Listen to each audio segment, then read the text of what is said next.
Ok, se llama. Tous, enfants comme adultes, cherchent du diamant. Surtout du diamant industriel qui abonde ici, en plein centre du Congo.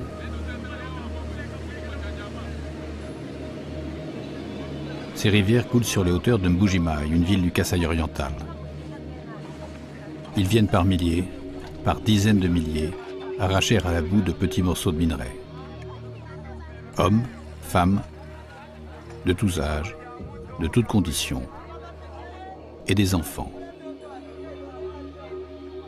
Une multitude d'enfants qui cachent dans leur bouche les petits morceaux de diamants que plus tard, ils vont essayer de revendre à des trafiquants. En majorité, ils ont été abandonnés ou rejetés par leur famille. Leurs parents ne pouvaient plus les nourrir ou n'en voulaient plus, comme des objets inutiles qu'il faut écarter. Parmi eux, parmi ces pauvres des pauvres, d'autres encore, sous le coup d'une accusation dont ils ne peuvent se défendre et qui brise à tout jamais leur jeunesse et peut-être leur vie. Papa et maman m'ont chassé de la maison en me disant que je suis sorcière. Alors, je traîne dans les mines. Et tu es parti seul? Ils m'ont chassé avec ma sœur. Et toi, quel âge as-tu? 10 ans. Qu'est-ce que vous faites sur la mine? On ramasse du gravier, on le tamise. Après, on essaie de vendre les diamants. D'autres acceptent l'accusation. Ils sont des démons, en sont persuadés. On le leur a répété depuis toujours. Ils n'en doutent plus. Oui, nous sommes sorciers et nous allons danser près de la rivière. On danse toute la nuit. Tu veux rester sorcier toute ta vie? Non, je veux m'en sortir. Et puis je cherche des aides pour quitter la mine. Tu as déjà vu le diable? Oui, j'ai déjà vu le diable. Où est-ce que tu l'as vu? Je l'ai déjà vu la nuit, là où je danse pendant la nuit.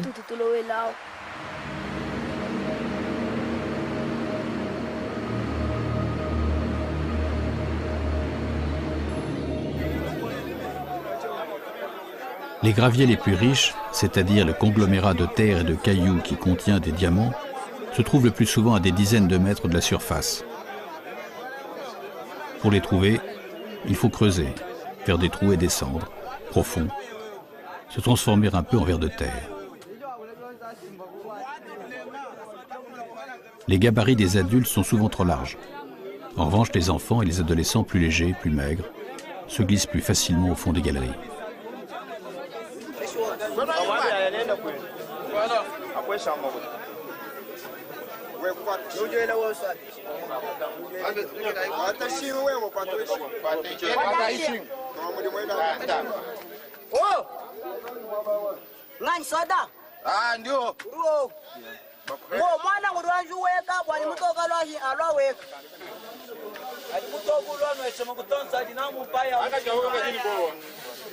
Ceux qui acceptent d'aller en bas, malgré les risques, touchent la même part de diamants que les adultes. Car il y a des risques. Éboulement de la mine, et plus souvent encore, des inondations. Il arrive que la mine se remplisse brutalement d'eau.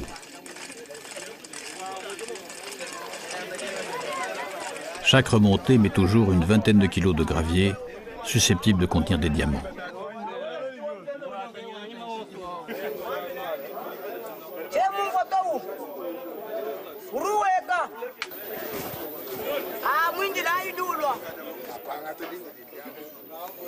Pour descendre, il suffit de passer une jambe dans une boucle de la corde et de s'agripper. Il faut aussi contrôler sa respiration.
Ce jour-là, ils sont deux au fond de la mine.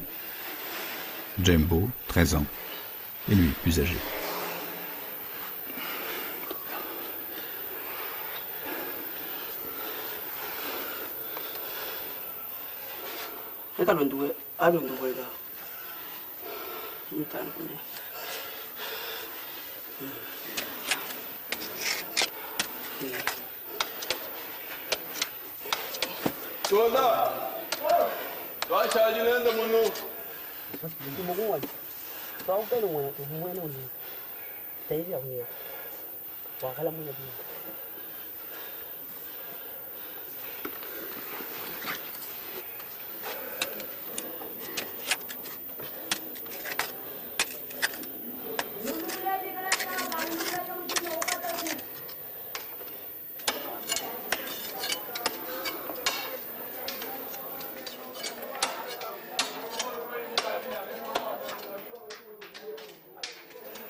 Quel est ton nom? Je m'appelle Kabouya. Quel âge as-tu? J'ai 17 ans. Tu es seul de ta famille ici? Je viens seul. Mes parents ne travaillent pas ici. Ils sont restés là-haut, au village. Et l'argent, c'est pourquoi? L'argent qu'ils gagnent avec les diamants. Si je travaille au fond de la mine, c'est pour pouvoir acheter des vêtements, des chaussures, et aussi acheter à manger.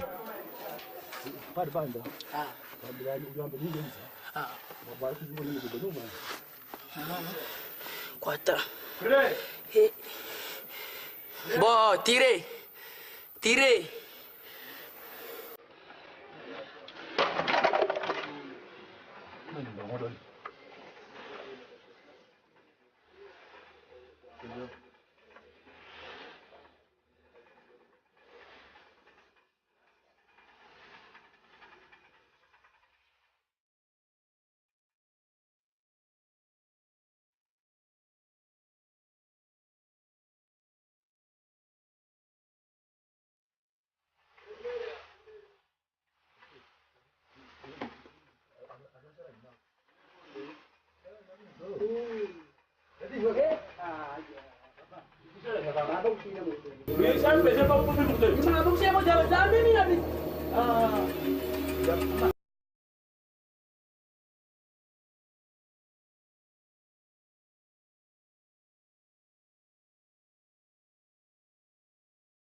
Te voilà de retour. Ça descend à combien? Jusqu'à 60, 62 mètres. Et ce n'est pas tout le monde qui descend. Ceux qui entrent, ils peuvent faire longtemps, voire même veiller, faire 12 heures de travail. Et d'autres, ils font 20 minutes, ils sortent, ils s'échangent. Hein. Ça dépend des bonnes respirations. Un bon organisme qui respire, des poumons bien importants.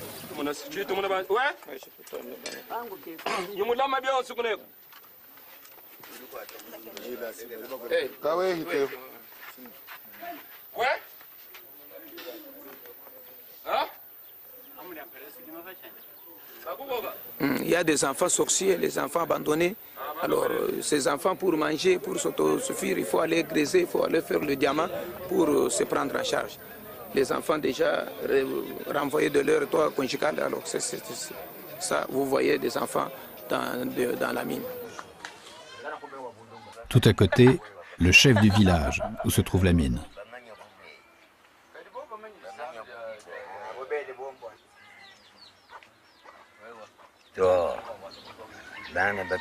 Les enfants ne peuvent pas aller au fond des mines pour creuser. Normalement, c'est défendu. Mais nous avons vu des enfants au fond de la mine.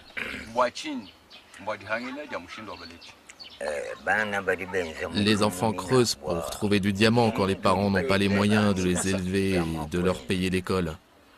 ou s'ils sont fatigués et s'ils manquent d'argent. Il y en a beaucoup dans les villages.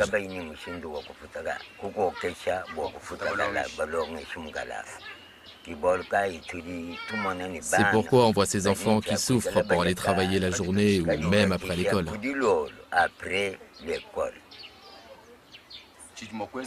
Et que faites-vous avec les enfants sorciers?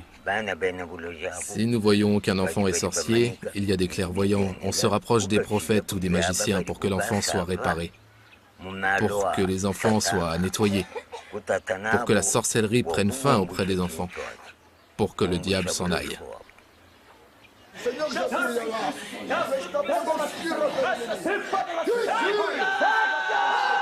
Des parents accusent leurs enfants d'être des sorciers pour pouvoir s'en débarrasser.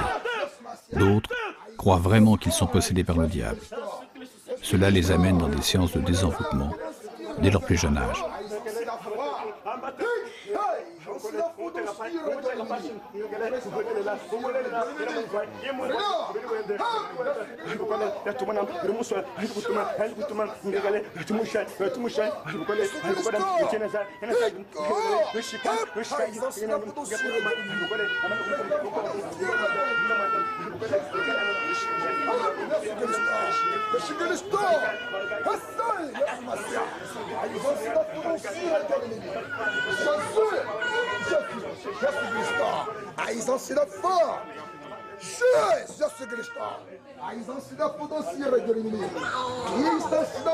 Ce que vous voyez, c'est l'œuvre de Dieu qui est en train de se faire.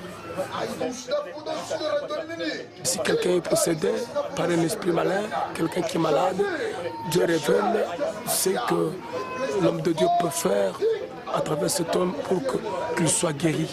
Ce qu'on est en train de faire là où il y a quelqu'un, il y a deux personnes assises sur la natte. Oui. Il est en train de délivrer quelqu'un qui était possédé.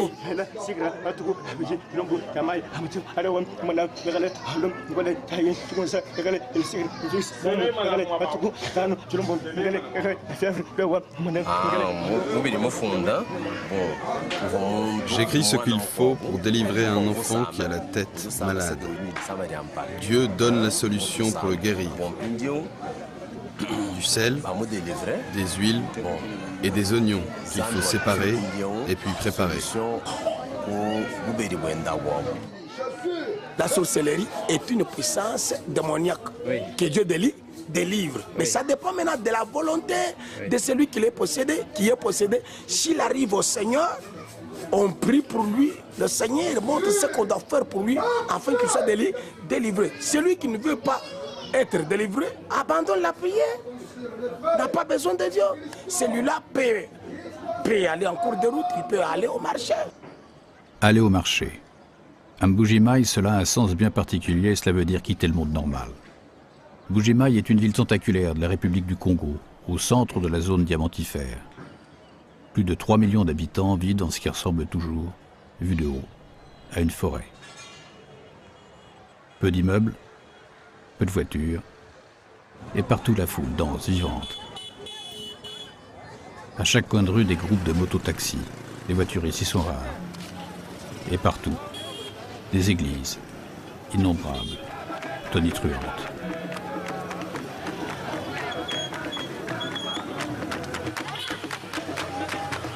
Mbuji-Mayi est la capitale du Kasaï oriental, l'une des 26 provinces du Congo. Une large capitale, dynamique, en plein développement. Mais où l'eau, comme l'électricité, manque souvent.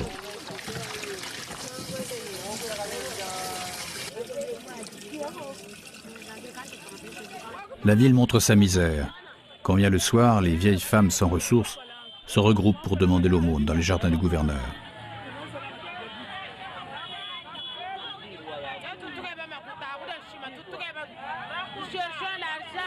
Tout à côté, elle exhibe sa richesse. Les marchands de diamants trient leur stock et les changeurs allient leur fortune.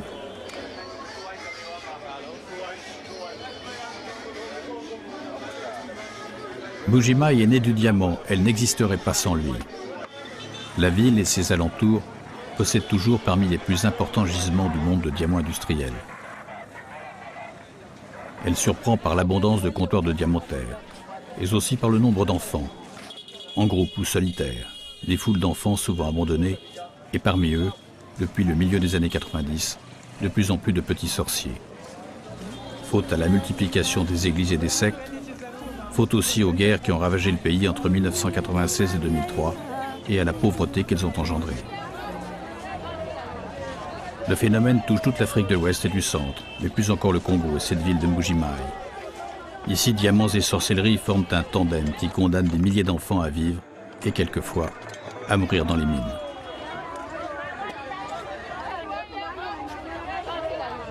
Lorsqu'ils ne sont pas sur les gisements, les petits sorciers se massent dans le marché, d'où l'expression employée pour les désigner. Ils y forment avec les autres enfants de la rue que l'on appelle ici des Chégués, une communauté distincte, avec ses lois et ses drames.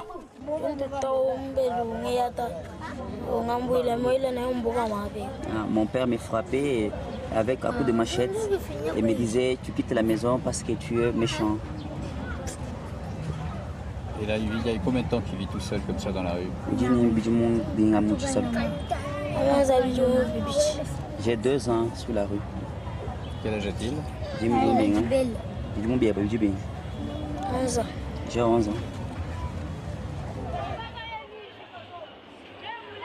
La nuit, les enfants sorciers hantent la ville. Ils traînent toujours, dans la zone du marché.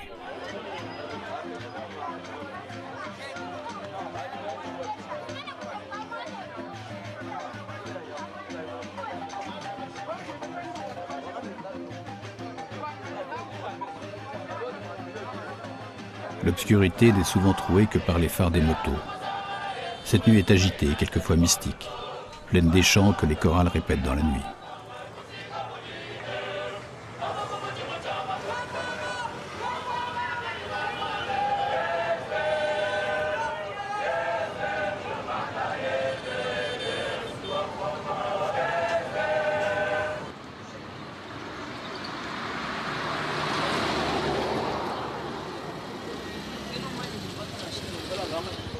Quand le temps est sec, les enfants s'installent dans les caniveaux pour être à l'abri du vent.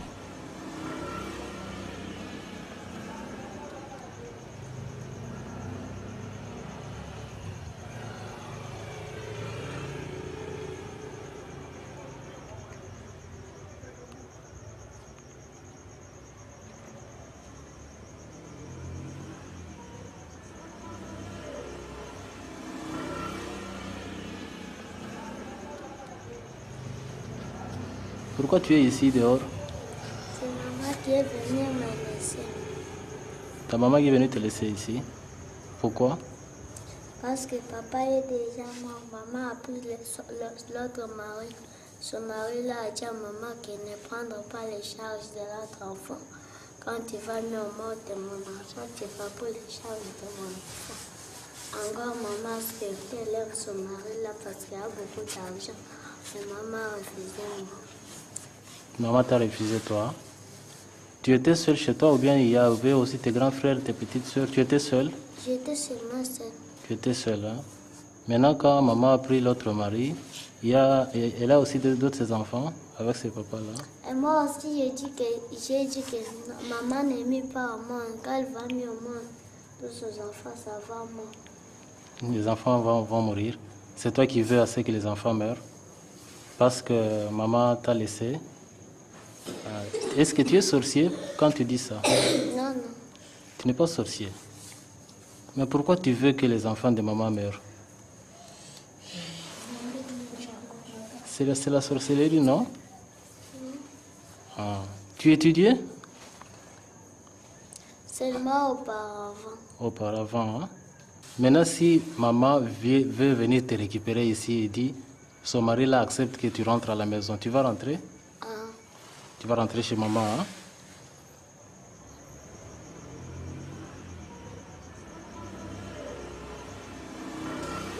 Ça va bien?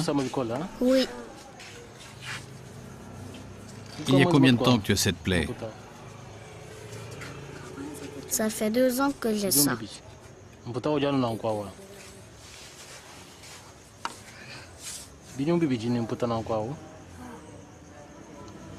pas de médicaments? Non, je n'ai pas de médicaments. Soulève plus haut. Comment tu t'es fait ça? C'est une vieille plaie qui s'est réouverte.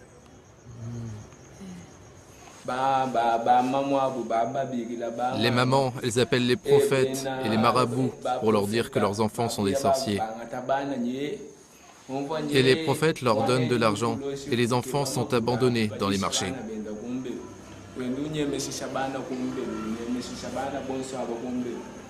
Les mamans disent qu'elles ne veulent pas les reprendre parce qu'elles disent qu'elles vont être ensorcelées. Les enfants, on les appelle les enfants du marché. Ben, un marché, ça n'a jamais mis un enfant au monde. Tous les matins, un pasteur réunit des enfants sorciers sur un emplacement du marché.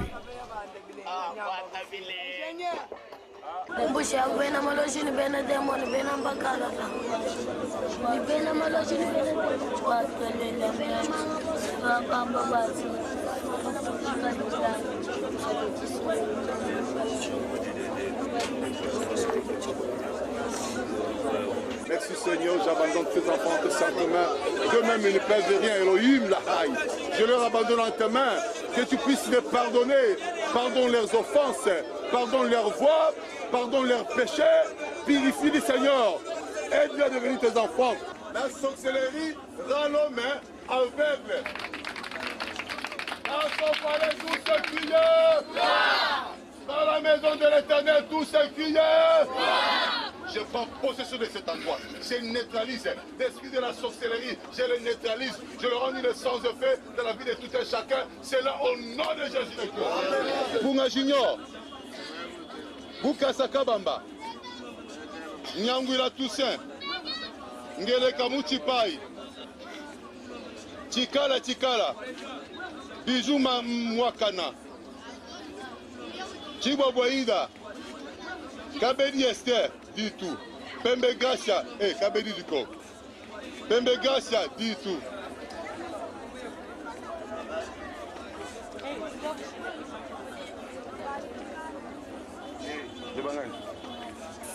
Benjamin. Qu'est-ce que vous faites? J'écris leurs noms, je vais les arranger, je vais les connaître tous.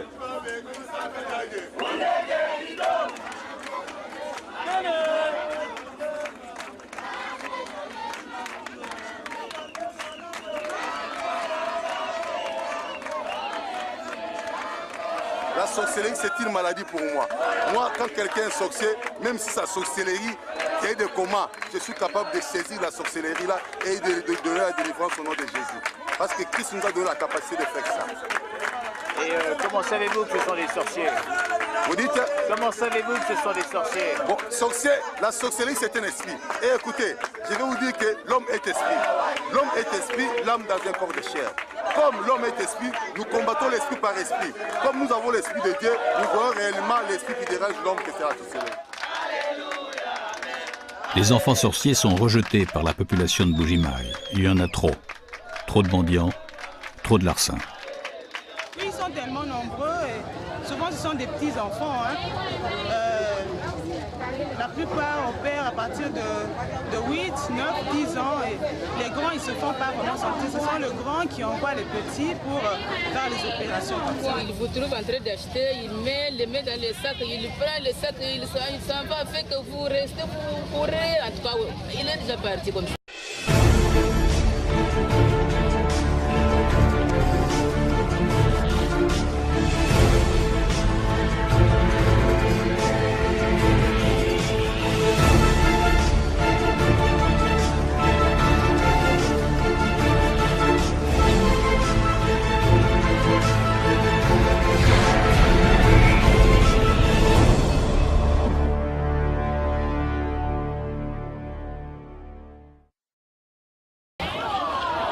Ces images ont été tournées par une télévision locale. Elles montrent les événements de 2004. Cette année-là, des enfants de la rue sont accusés de tentative de viol. La foule leur donne la chasse. Ce samedi, des groupes de creuseurs du diamant auxquels se sont joints d'autres couches sociales se sont mis à rechercher les vrais ou faux Chegué dans le but de les punir ou les exterminer tout simplement. C'est ainsi que l'on a observé des scènes incroyables. Cette chasse va durer plusieurs jours. 40 enfants seront assassinés. La plupart lynchés, aspergés d'essence et brûlés vifs ou tirés au fusil comme du gibier.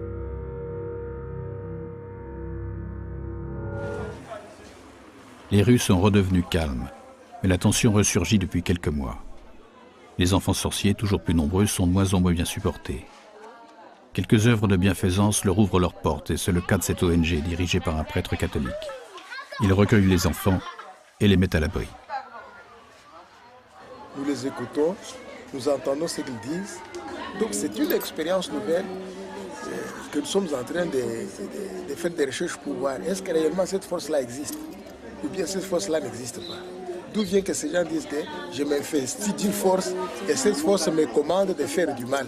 Parce que certains enfants ont été même torturés par leurs parents pour qu'ils disent qu'ils sont sorciers et qu'en réalité ils ne le sont pas. Est-ce que vous voyez un changement de comportement, vous qui vivez avec eux, avec ces enfants? Vous les voyez différents selon les heures du jour? Non, durant les heures du jour, ils ne sont pas différents. Mais quand nous commençons par exemple à prier, vous voyez certains commencent à fuir pour ne pas venir à la prière.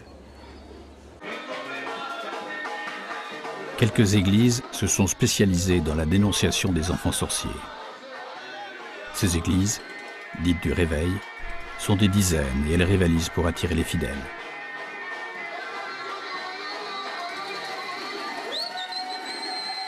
Il y a aussi des sorciers là où tu travailles. Des gens qui ont la haine contre toi. Des gens qui sont jaloux de toi. Parce que tu ne fais que monter dans ta promotion. Je connais un papa qui travaillait à l'époque à l'Erzaï. Et il était chassé du travail. Pourquoi?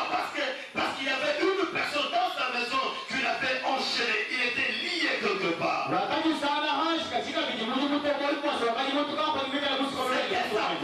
C'était sa propre fille qui était sorcière dans la maison. Il faut faire beaucoup d'attention, mon frère, ma soeur. Il y a des parcelles où il y a beaucoup de gens. Il faut faire beaucoup d'attention. Ne reconnaissez pas le cœur de tes voisins. Alléluia. Amen. Alléluia. Amen. Alléluia. Amen. Quelquefois, les offices prennent le caractère de divertissement. Ils sont applaudis par des milliers de spectateurs.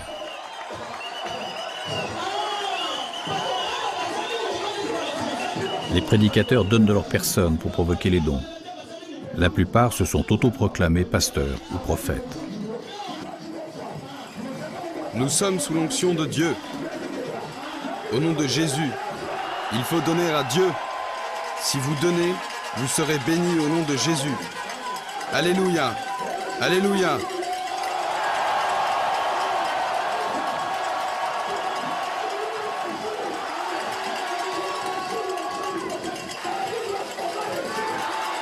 On va réussir.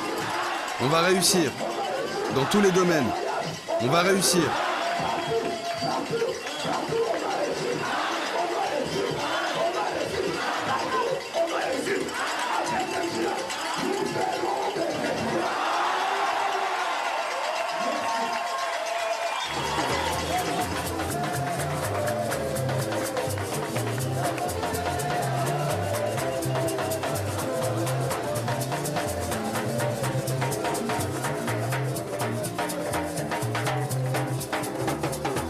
Un enfant sorcier, c'est un enfant qui est possédé d'un esprit mauvais, un esprit démoniaque. Donc c'est un enfant dont au départ il est opprimé par la puissance du diable, puissance maléfique. Et après, il reçoit un esprit mauvais. Donc il est possédé, il est habité par un esprit mauvais. Et comment constatez-vous cette présence d'un esprit mauvais? Donc on peut le constater tout d'abord par son caractère, par les agissements qui sont anormaux. Par exemple un enfant têtu. Un enfant têtu peut être considéré comme... Oui, il peut être comme ça, mais de nature, mais un enfant, on voit un enfant qui a une tête dure et exagérée. Tout d'abord, un enfant qui ne respecte pas, par exemple, les adultes, les parents, un enfant qui vole, hein, un enfant qui fait des choses qui sortent de l'ordinaire. Vous voyez, les signes là montrent aussi que cet enfant, il est habité, ce n'est pas lui qui fait ça. C'est un autre esprit qui l'habite. ou bien à partir des prophéties, des dons spirituels, Dieu peut révéler que cet enfant, il est habité par un esprit mauvais. Malheur à l'enfant dont le père ou la mère est mort soudainement. Il peut être accusé de l'avoir bouffé. Bouffé, autrement dit, assassiné. Exemple, ce chauffeur de taxi. Vous savez, la sorcellerie, je n'ai jamais cru à cela. Hein. Je n'ai jamais cru à ces phénomènes. Mais tout le monde y croit ici. Oui, en fait, les gens y croient parce qu'ils n'arrivent pas à comprendre ce qui se passe réellement. Comment vous pouvez croire que l'enfant peut devenir sorcier? Qu'est-ce qu'il prouve réellement? Hein? Moi, j'étais taxé, mais je ne l'ai jamais connu. Je ne sais pas comment on sorçait. En fait, on ensorcelle quelqu'un, je ne sais pas. J'étais un enfant sorcier. J'étais taxé comme ça quand j'étais encore enfant. Qu'est-ce qui s'était passé? C'était juste après la mort de mon père. La famille est venue en disant que c'était nous, les enfants, qui avons bouffé notre papa. Et c'était vraiment terrible à cette époque-là. C'était terrible. C'était insupportable. Personne ne pouvait supporter cela. Et on nous avait abandonnés. Vous avez, pardon? Abandonnés, oui. Abandonnés hein, par la famille de notre papa, hein, qui nous avait abandonnés. Et personne ne s'intéressait de nous. On vivait comme les enfants de la rue. C'était juste une étiquette qu'on m'avait en fait placée. Et avec vos amis, vos camarades, comment ça s'est passé? J'étais déconsidéré. J'étais déconsidéré.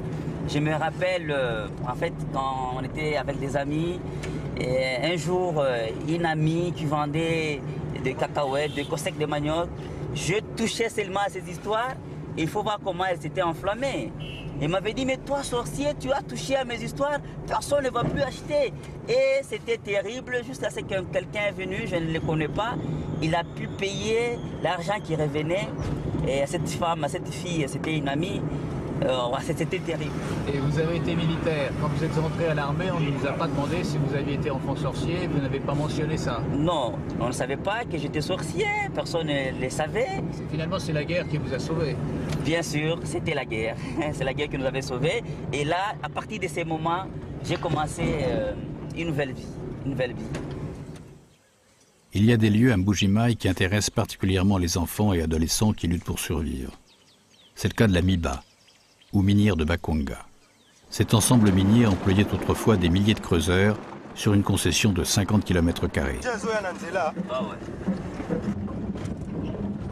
C'est toujours un territoire interdit. Des gardes armés tirent à vue sur les creuseurs qui y pénètrent sans autorisation. Il englobe les zones diamantifères les plus riches de toute la région. Dans le passé, les responsables politiques du Congo ont utilisé la MIBA pour financer leur guerre. À court d'argent, ce qui est toujours l'un des plus importants gisements de diamants du monde, a fait faillite. Pourtant, dans un passé récent, ces usines produisaient près de 10 millions de carats chaque année.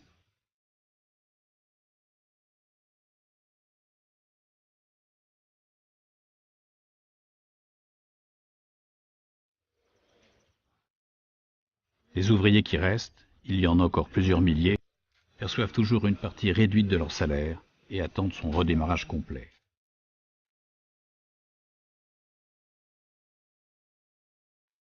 Dans ces terrains dominés d'usines en ruine, des centaines de personnes trouvent la mort chaque année.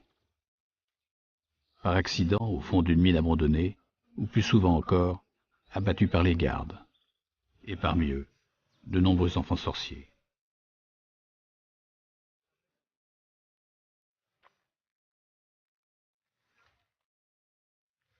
La nouvelle direction de la MIBA essaie de remettre en marche certaines de ces installations.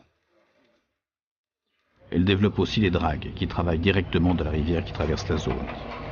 Quelques milliers de carats ont été vendus en 2011.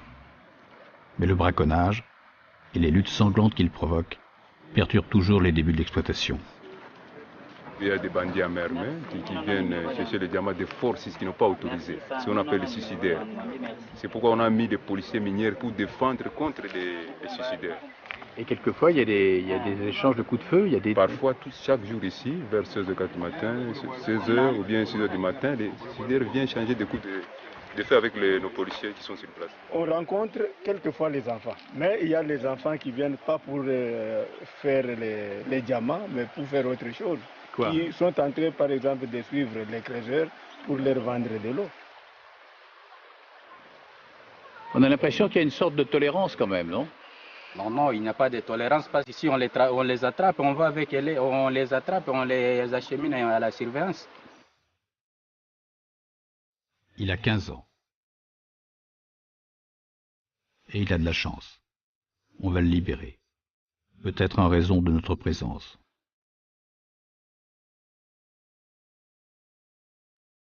Sans nous, il aurait attendu des jours ou des semaines avant que cette porte ne s'ouvre.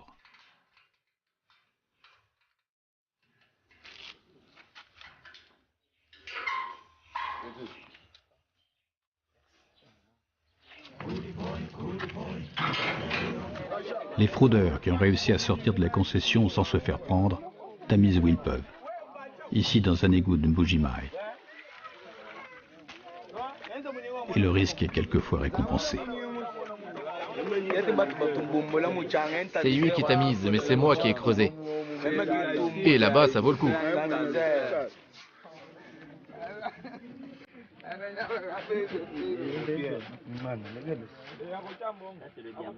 Oui, c'est diamant. Ailleurs, là où l'exploitation des mines est libre, les enfants font partie des équipes de creuseurs. Ils travaillent volontairement et touchent, comme les adultes, mais dans une proportion plus faible, une part des diamants trouvés au fond des mines. Ils ne demeurent pas seulement confinés dans les trous. C'est eux qui ont souvent la charge de tamiser le gravier pour en dégager les petits morceaux de minerai.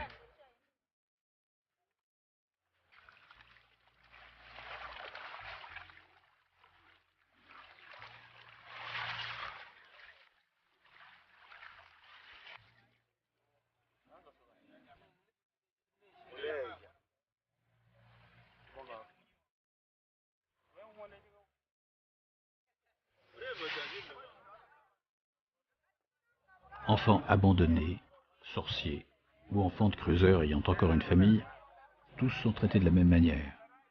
Le soir venu, les plus heureux iront dormir chez eux, et les autres, dans la rue.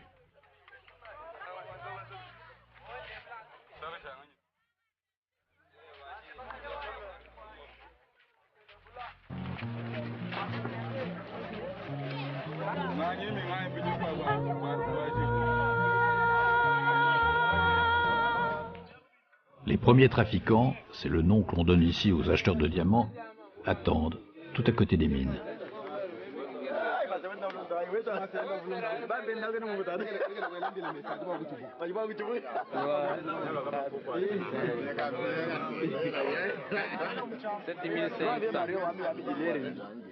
Même 15 000 francs. C'est un prix arbitraire. 15 000 francs, c'est-à-dire 15 $. C'est la fin, 15 $. 15 $ le diamant. 15 $, monsieur. C'est un problème d'entente. Quand on ne s'entend pas, ils retirent leur diamant et revendent ailleurs.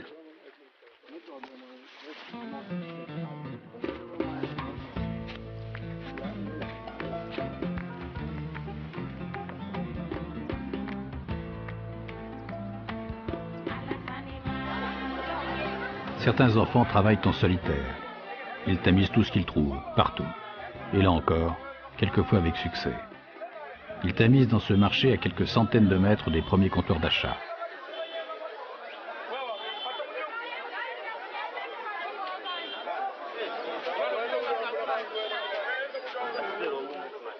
Des dizaines d'autres trafiquants attendent que creuseurs ou enfants leur proposent leur trouvaille. Le jeu consiste à trouver celui qui va acheter le plus cher. Tous, assis les uns à côté des autres, se font concurrence et offrent des prix différents.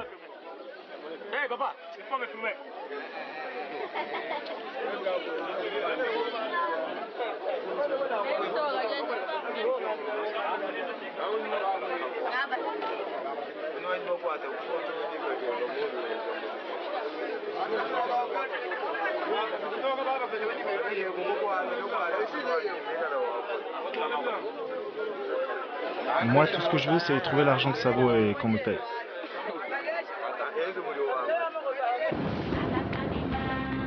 Les diamants, peu à peu regroupés en lots de centaines de pierres, vont franchir de multiples marchés de trafiquants. Ils seront quelquefois achetés et revendus plusieurs fois au long des quelques kilomètres qui séparent les emplacements de la mine de la ville de Mbuji-Mayi, où se trouvent les gros négociants, ceux qui achètent des lots importants ou de grosses pierres. Cette fois, plus d'enfants. Ils ne parviennent pas au marché des pierres de valeur qui leur est interdit. Là encore, dans les rues de la ville, et cette fois cachés derrière des murs de béton, les acheteurs se font concurrence. Ils donnent même des spectacles de rue pour attirer les creuseurs ou les revendeurs de diamants.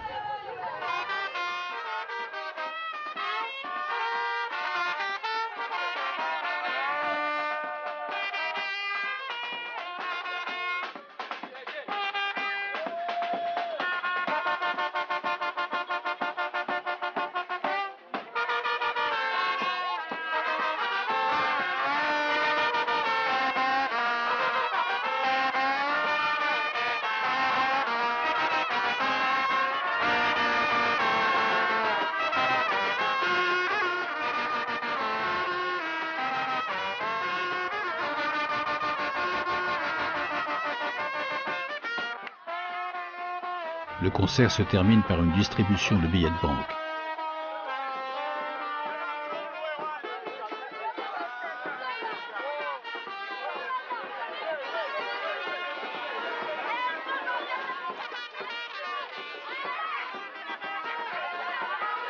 Il achète sans problème.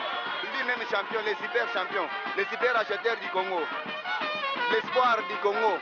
Quelle nationalité? Il est congolais, il est congolais. Nationalité libanaise. Il a changé la nationalité, il est congolais. Bon, il a déjà changé la nationalité, il est maintenant libanais.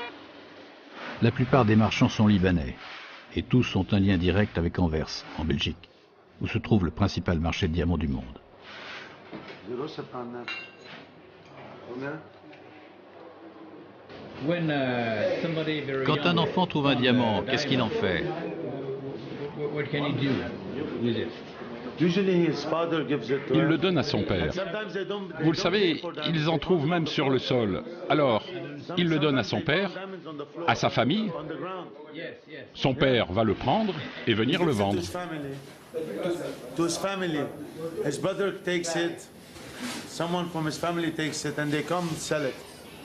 Et s'il n'a pas de famille? Ah, là, je ne sais pas. Cela arrive parfois qu'un enfant vous propose une pierre? Non, jamais. Vous savez, quand quelqu'un vient ici, vous ne savez jamais d'où il vient, qui il est, ce qu'il fait dans la vie. Vous ne savez pas s'il a acheté un diamant à un enfant et s'il vous le revend ensuite. Ah, ça, je n'en sais rien, mais je ne pense pas. Vous savez, ils travaillent là-bas. Ils creusent pour le diamant. Mais ce qui se passe dans les mines, je n'en sais rien. Je n'ai pas le droit d'y aller. Vous avez besoin d'une autorisation pour y aller? Non, on n'a pas le droit d'y aller.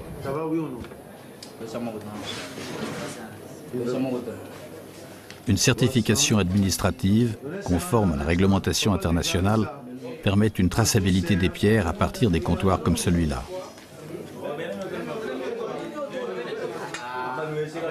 On va payer tout le monde. Mettez-vous au deuxième bureau là. 9,70. Papa, restez signé. Deux fonctionnaires congolais notent soigneusement le poids et le prix de chaque achat et leur donnent une identification. Ça part à Kinshasa, d'où sont expédiées les marchandises. On paye 1% ici, on paye aussi 3,5% à Kinshasa, et ça part en Belgique. C'est bon? Personne ne contrôle l'origine exacte des pierres. Personne ne sait vraiment d'où elles viennent, qui les a trouvées et dans quelles conditions. Sans doute d'honnêtes creuseurs, mais peut-être aussi de jeunes enfants ou des bandits.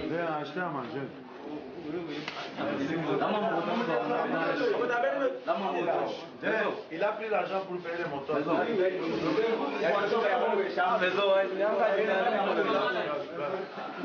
C'est comme ça toute la journée. Du matin au soir. C'est comme ça que je travaille. Et là encore, une distribution de billets affirme la prospérité du comptoir.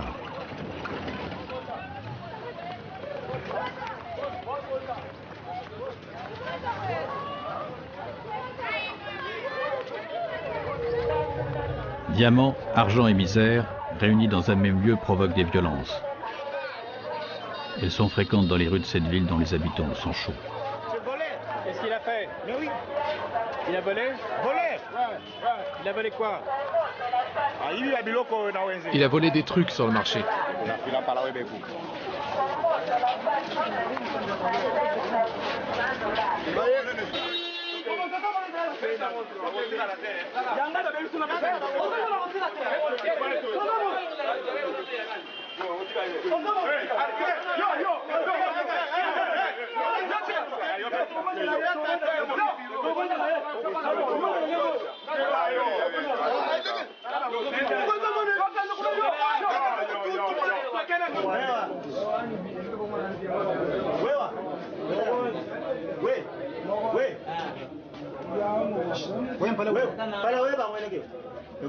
Et toi, monte tes dents. Fais voir ce qu'ils t'ont mis.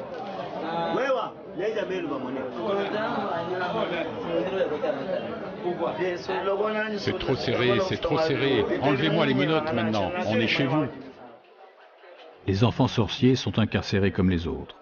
Ceux-là, filmés alors qu'ils sont sur le point de passer en jugement, sont accusés d'avoir agressé des jeunes filles. L'enfant ne peut pas être arrêté pour la sorcellerie, mais il est arrêté pour un manquement prévu dans notre loi.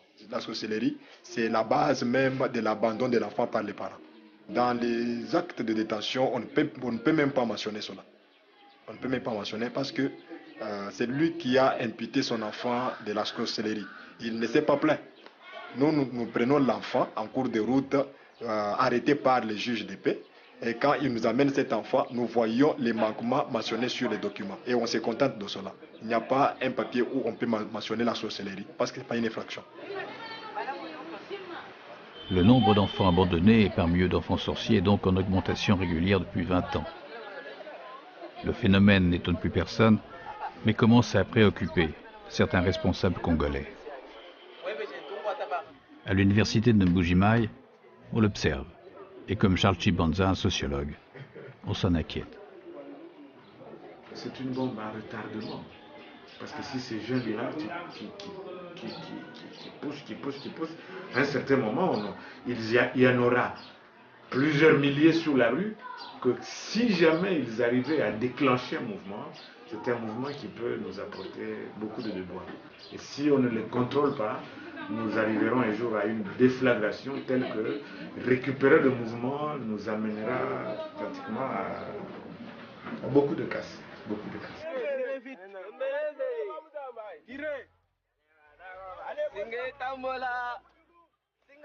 Ignorant les interdits, les enfants continuent à descendre au fond des mines. Ce sous-sol, malgré les trésors qu'il renferme, ne permet pas de nourrir la population du Kasaï. Bien au contraire, le diamant est un facteur de désintégration sociale. Les creuseurs font confiance à leur chance. Ils espèrent trouver les pierres qui leur permettront de faire fortune en peu de temps. L'agriculture et l'artisanat sont délaissés et les structures familiales en partie détruites. Ici, dans cette partie du centre de l'Afrique, les enfants abandonnés, et en particulier les enfants sorciers, sont donc les premières victimes du diamant. Il y aurait près de 15 000 enfants qui travaillent dans ces trous. 15 000 qui rêvent d'aller à l'école, ou tout simplement d'être acceptés, d'être aimés.